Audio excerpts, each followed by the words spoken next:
When I was a kid, the Nintendo 64 reigned supreme.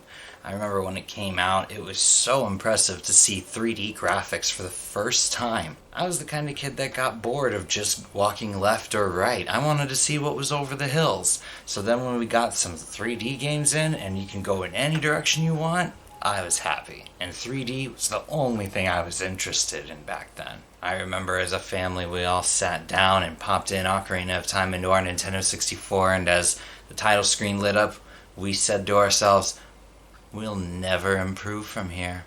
We can't. Not from this. Video games will never look better than this. Yeah, it was one of my dumber takes from when I was younger. And like that, there was another one I had.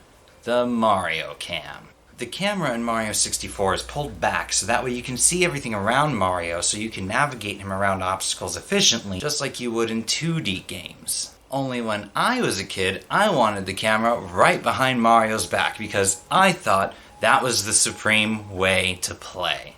I see a lot of speedrunners like to line up and have the camera look straight down the direction they're going, and I've always found that hard for me personally, but they usually have the camera back further. I'm talking the camera right up on Mario. Mario taking up a whole third of the screen's real estate. I was not a very bright kid. You don't bring up my bad takes, I don't bring up yours. I'd seen a whole lot of can you beat Super Mario 64 while this, and I just kind of wanted to throw my hat into the ring. I mean, I know it's a little late, but this is one of my all-time favorite games. Yeah, I know it hasn't aged the best, and if I'm being perfectly honest, if I play it for too long, I get a little bored. But that doesn't mean it doesn't hold a special place in my heart. So, in honor of the inner child in me, and the really stupid opinion I had back when I was 5, 6 years old, I'm going to try and beat Mario 64 70-star completion, not 100%, just 70 stars with only using the Mario camera. So I'm going to be staring at his butt the whole time. Those stars aren't going to get themselves. I'm going to be using the Switch version. And apologies, but I realized after maybe 2 hours of footage, I realized I had the settings on incorrectly, so if you see a change of quality in the film, that's why. And I was just not going to go back and redo 2 hours. No. So my goal here is to get only 70 stars, beat Bowser in the sky, and finish the game while only using the Mario camera. That doesn't sound too bad right now, surely not impossible anyway. Just wait until we take control of Mario. Did anyone else have a hard time reading this text as a kid? I sure did. I'm sure glad they cleaned it up this time around. Okay, this is way too much motion. The camera is always chasing Mario, and I mean chase. Even doing menial tasks like taking out the Chain Chomp's post posed a threat. I used down C to pull the camera back and found this to be way more tolerable. But we aren't here for tolerable. What I mean to say is that's cheating. So back to staring at Mario's buns. The rolling cannonballs surprised me a few times, and I'm already getting bored of not seeing a whole lot on the screen. At the top with the big bomb, and it feels jarring seeing this from this perspective. Normally the camera snaps to a corner in the sky, but this is a pain as well since Mario turns faster than the camera can keep up, so I'm guessing every time I try to grab him. Also, I never noticed that step Mario takes after picking up large enemies before. Koopa the Quick is easier than ever now that I'm a big kid and I know how to wahoo my way up the slopes. And the rest of the stars in Bob-omb Battlefield were pretty easy.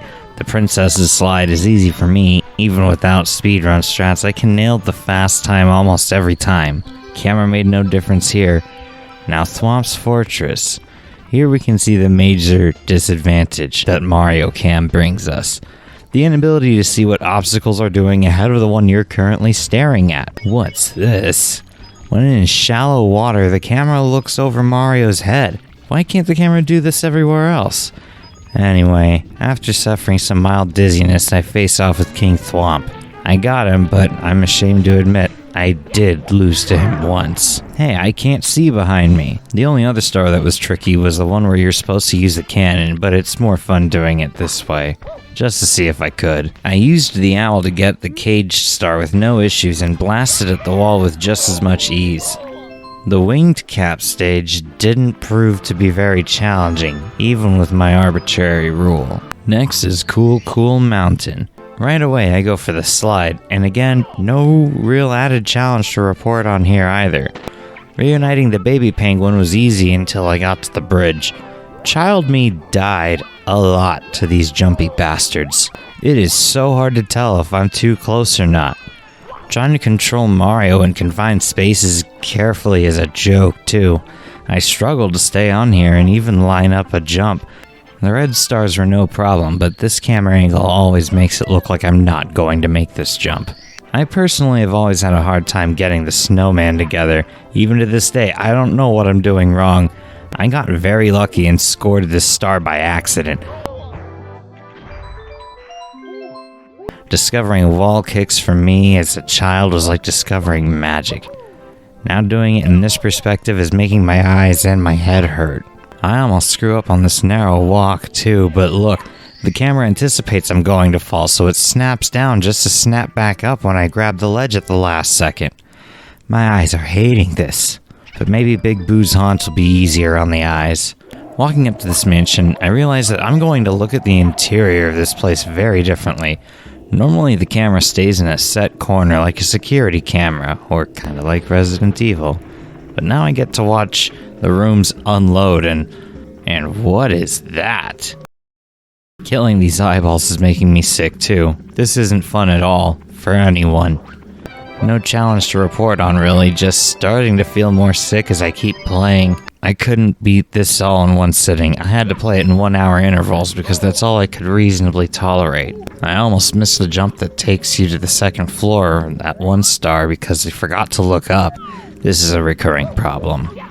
The underwater red coins posed no challenge for me, but Jolly Roger Bay, it took me 3 tries to get the first star, because entering the sunken ship changes your camera back, and I kept not noticing and getting the star with Lakitu camera on.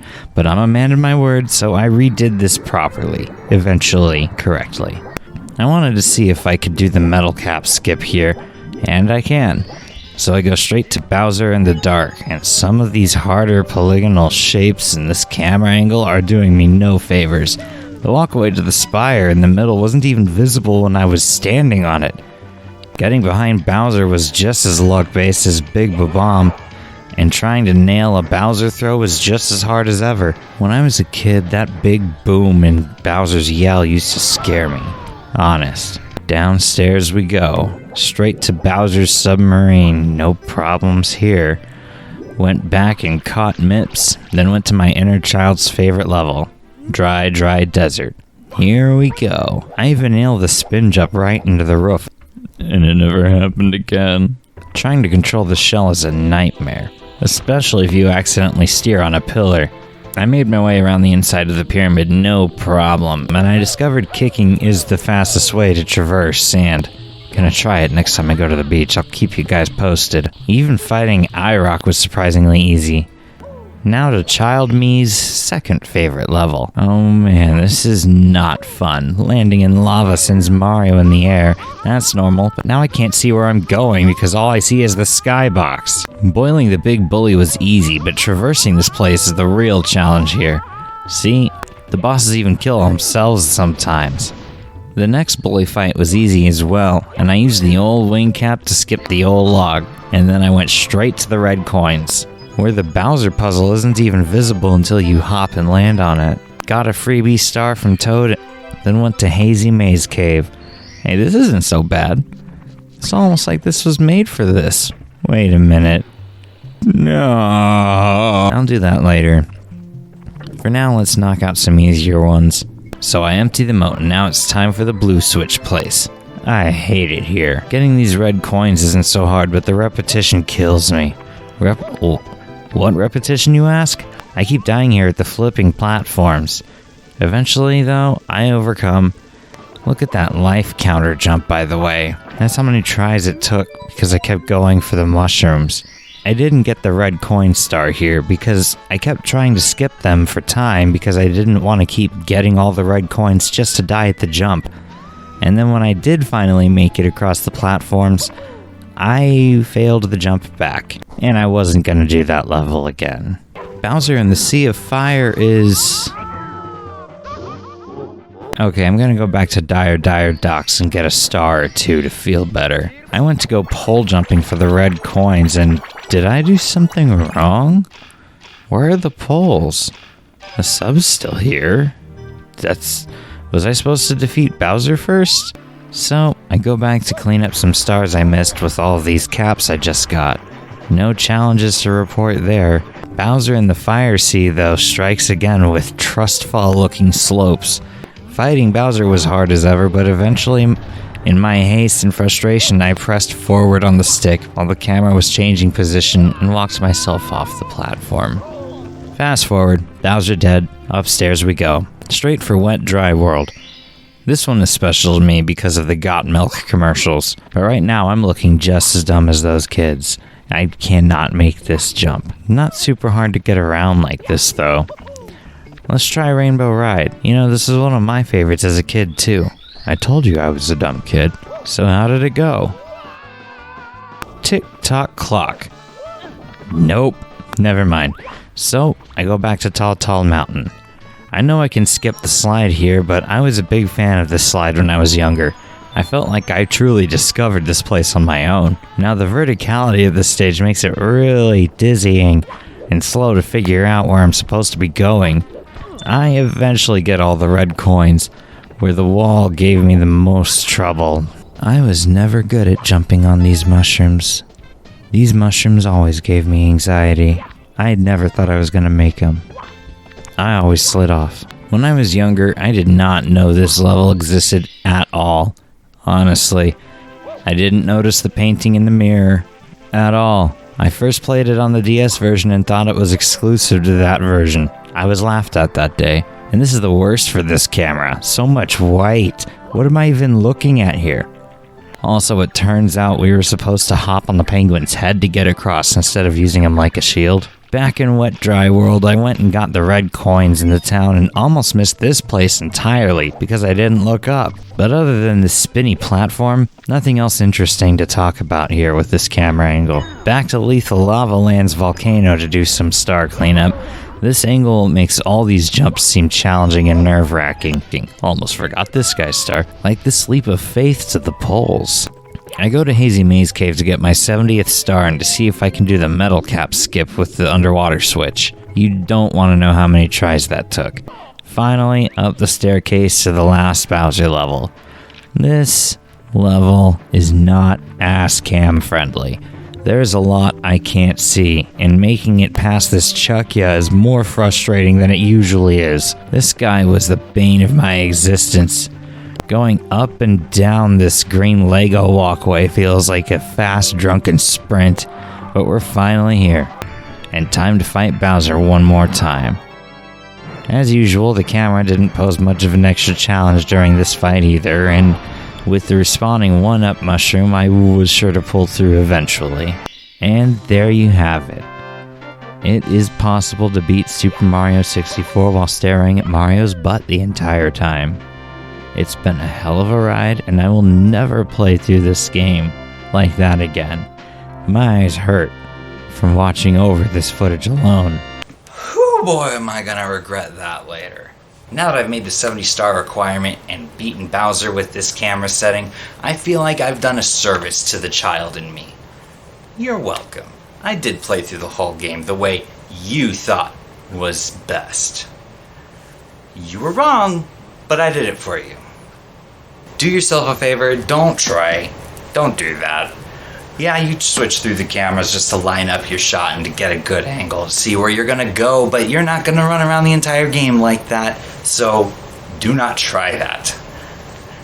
Unless you like eye pain, I guess. When I return, though, I'm gonna take a look at a classic. It's Frog the Great Quest for PlayStation 2. You know what? I don't want to say too much. I'll see you guys then. If you found that I was funny in any capacity, please like, comment, consider subscribing, and I'll see you next time. Well, I don't know if I can... Probably should have grabbed it. Probably should have made sure I had it in my hand before I did this part. gonna regret this later, aren't I?